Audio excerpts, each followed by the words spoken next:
оқырмандар, туған жер тұнған шежіре тақырыбындағы әңгімені бүгін сіздердің назарларыңызға ұсынамын. Қазақ халқының ұғымында туған жерден қасиетті еш нәрсе жоқ. Туған жердің тұнық суын ішіп, жұпар ауасын жұтқан әрбір адам туған топырағына деген сезімі ерекше болса керекті. Қазақ халқы ел болып бірігуді, ұлт болып үйісу жолында талай белестерден өтті.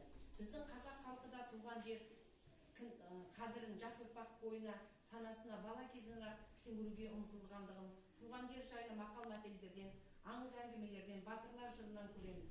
Ит тойған жеріне, ер туған жеріне, немесе туған жерде жер болмас, туған елде ел болмас деп ерекшелік көрсетеді. Бұлардың бәрінен шығатын қорытынды әркімге туған жері, туған елі қымбат екендігі деп ойлаймын. Апырай, туған жер-ай, теңдесер кім бұл жерге, сен болмасаң келмес едім, кіндігімді байлаған қазағым-ай, сен болмасаң бұл маңды көрмес едім деп, ақиық ақынымыз Мұқағали Мақатаев жырлағандай оқушылар өздерінің кіндік кескен, туып өскен мекенін қастерлеп, оның тыныс тіршілігін, тарихын, мәдениетін, экономикалық хал-ахуалын, зиялы қауымын, еңбек ерлерін, асқар таудай ақсақалдарын, абзал аналарын мақтан ете отырып, туған жердің болашағын бәрінен артық көруге, халқымыз туған жердің бір түйір тасы жаттың ат басындай алтыннан қымбат емес пе?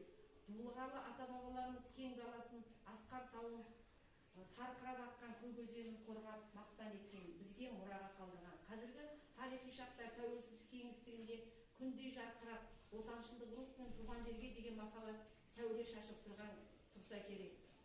Меніңше әр қазақстандық өз елінің картасына көз салып, байтақ өлкесін, туған жерін мақтан тұтуы тиіс.